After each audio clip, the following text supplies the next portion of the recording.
check 1, 2. Check. It's goofy as shit, and I just see it on my peripheral, and it looks terrible. That's awful. Kareem's doing this whole video. All right. Kareem is definitely not doing this whole video. Yeah, 100%.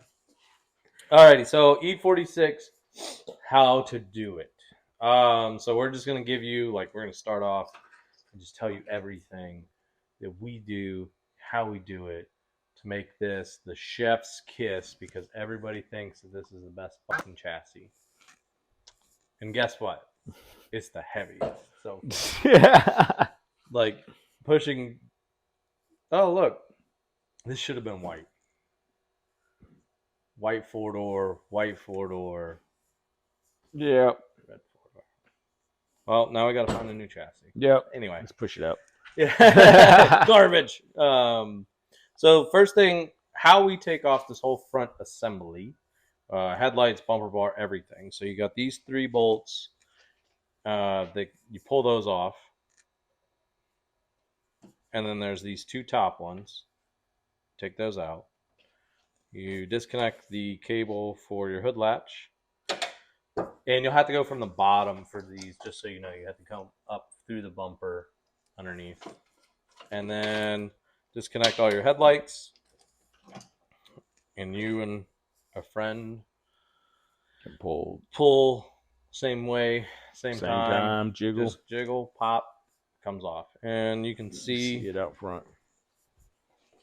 It's not like BMW knew you would have to work on the car, so they made it really easy. So it's really easy to come off. So you just kind of stick in your hand up through here on the other side, and that's your disconnect. And it all is one piece. I imagine everybody knows it, but we're not going to assume on this channel. And then we pull the hood off. The paint is immaculate on this car. So since it's immaculate, we put the hood on the roof. Yep. If it wasn't immaculate, we'd make sure it's somewhere else.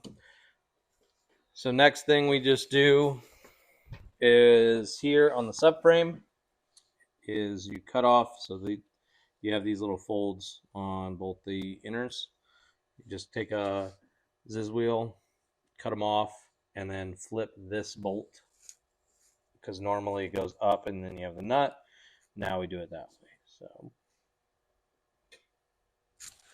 that's that. Now we'll get to the next part.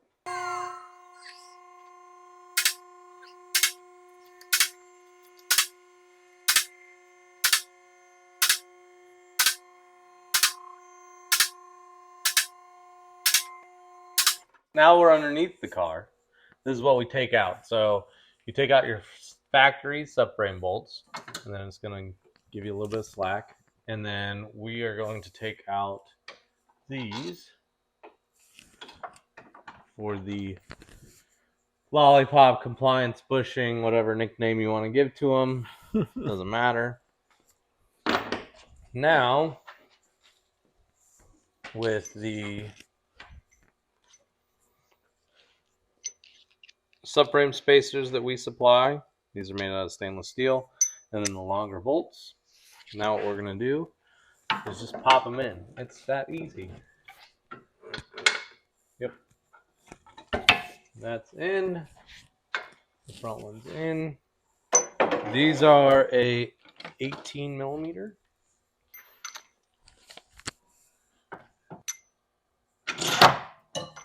When you're doing this, be careful. Don't just slam them in.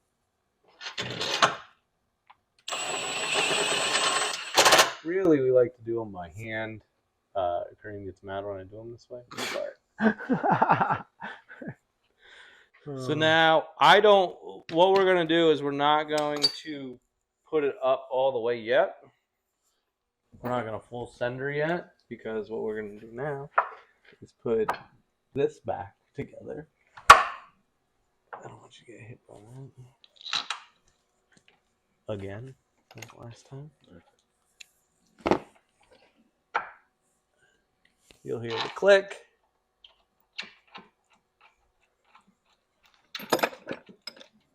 16 mil. You already have the 16. 16. Now I'll torque these to spec.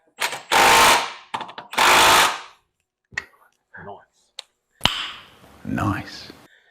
Then 18 mil right here. I use an extension.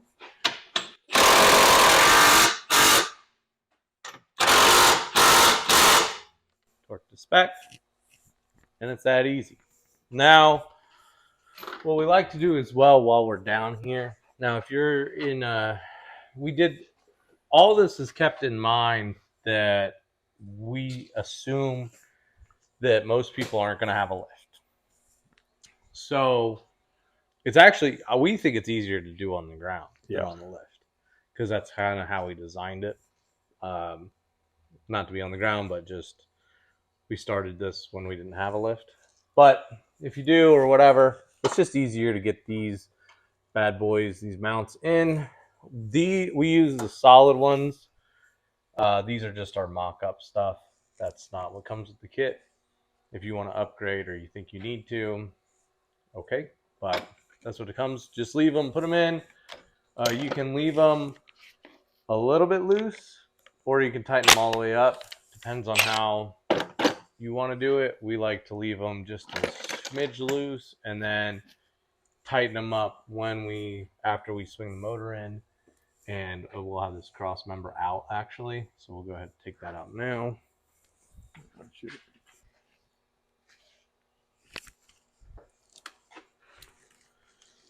Make sure you have a manual transmission cross member, factory cross member.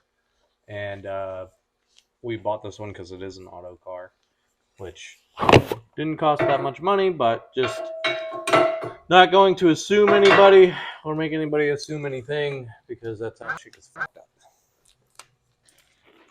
Cussed twice on that one. It's just going to be ducks quacking the whole time. That's good. So now that we have both sides installed on our subframe spacers and everything is torqued to speculotes, we're going to go down with it and then swing the motor in. You can do it without taking the compliance bushings out, but we recommend doing it. It's easier. If not, you got to have like a giant pry bar like that one, and then it's just nicer if you do it the other way. So now we're going to go down with the car and swing the motor in. Now that you have your beautiful K-Series attached to your ZF transmission. Shots fired. No, so the adapter plate, if you buy the full kit from us, it'll be a PMC. If you don't, and you want to piecemeal it together and use a different company or whatever you like to do, read the directions on your adapter plate and put it together. The mounts are kind of self-explanatory. Please do not mind the surface rust on these. These are just, like I said, these are our mock-up mounts for this. They're actually, I guess technically, no, they're the first production mounts because they're mashes. They're just not, they're just not powder coated yet or painted. One of the two. Yep. They don't look pretty yet. So you got your ZF mounted to your K-Series. This is a K24A2. If you are running a K20, then you have to tap this hole. It's not tapped on the block itself, so you have to tap that. If you are looking to run a K20, just give us a little heads up beforehand, and because the spacers and everything, the spacing changes on the mounts. So for what we give you. But with that being said, now jack up le moteur.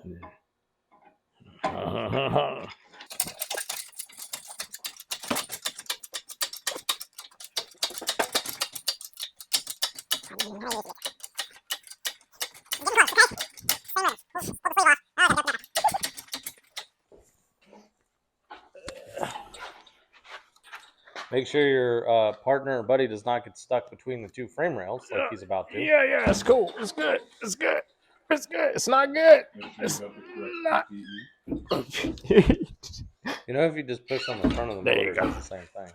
Does it? Ta-da. Yeah. No. Now, And be careful with scratching stuff. usually this is the reverse. I'm sending it in curves. Pushing. Now push it forward, please. Here we go. All right. Start to come down.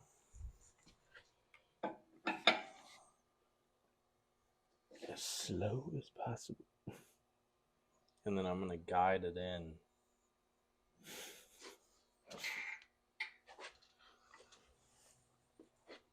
Good.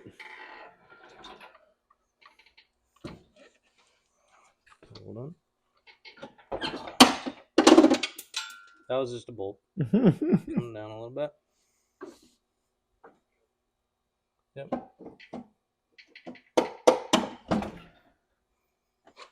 Yep, we're good. Good. 1 second. Okay. Keep going. Alrighty. Oh. Oh, we got no cross member. Oh yeah.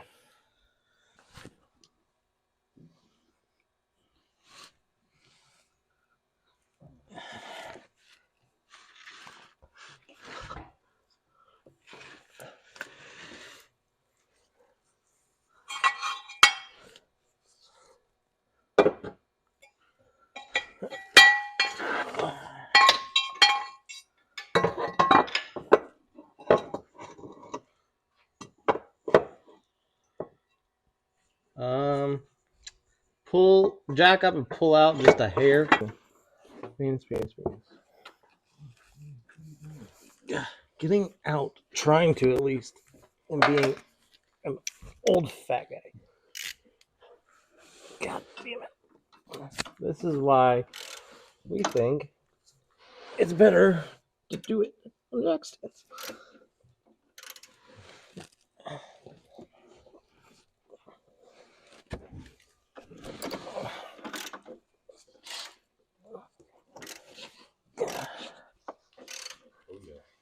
Ow. Okay. So,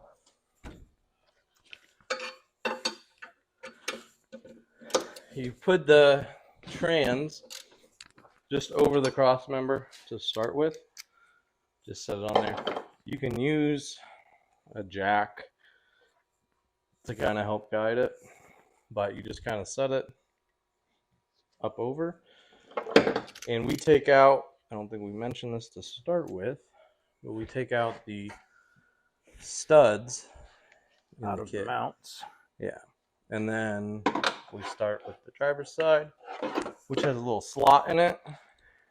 And now, since it has a slot, even if you're a little bit off, you can wiggle her right into place. So now we take this.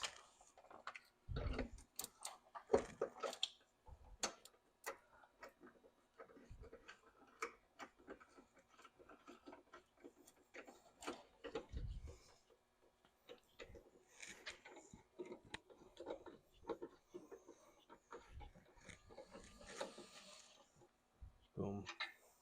So now what Kareem can do is take tension off the motor.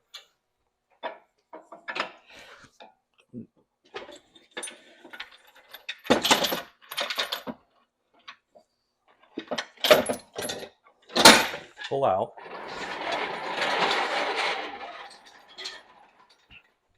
That's why I make Kareem do it.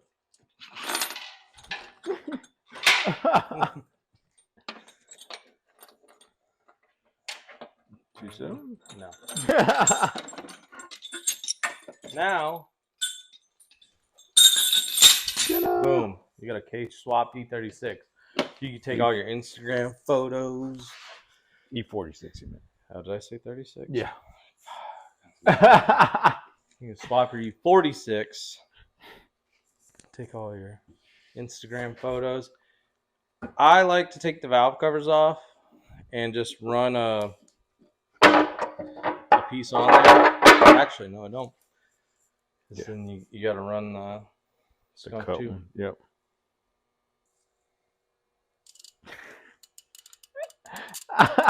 If you do have a 24 and you do you're gonna have to trim the hood slightly. Which we'll show. We're gonna put the hood on. Okay. And then it's my favorite part. It's his favorite part because he struggle buses on it. But watch, now that I said that, I'm gonna struggle bus and Kareem's gonna just No, it's never happening that way. You good? Yep. Leave the front ones in.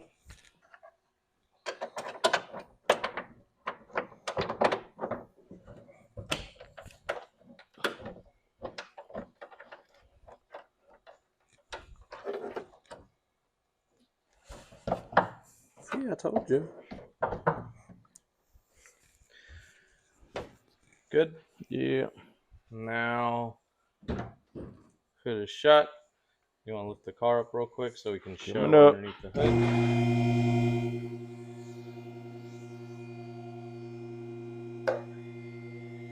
BMW.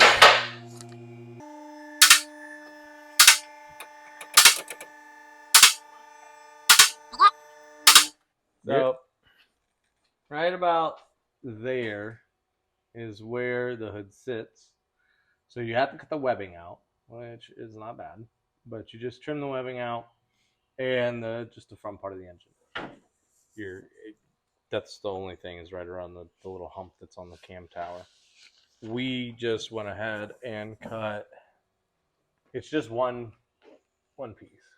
Cut that out, and then I just take a blade, like a normal hacksaw blade, put it in, boom, done. And then once it's all together, that's where the hood sits, and you got clearance. Clearance. And then you put everything back together. Stock radiator works. The imagine it here.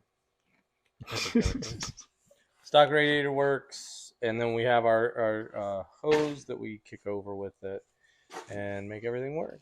And then depending on your engine is dependent on if you have rear coolant stuff or whatever. So all good. Here's stuff on this side. There we go. You want to go up even more, or are you good? Yeah. It doesn't matter to me. Didn't you want to do the trans stuff? Not really. Okay. Okay, cut. You got to make sure you dent the oil pan. It's a very high tech thing. You just take a hammer and you beat it in. And that's just for clearance. We went a little bit overboard on this one, as you can see. You don't have to go as much, but we just did because we already had this one already done for the E36. But yeah, oil pan, it's pretty much, if you look at the ribs, it's between these two. You just hit the bottom so that you have some clearance. Pretty straightforward, pretty simple. Also, this is running factory oil pump. So K24 A2 oil pump is in it right now.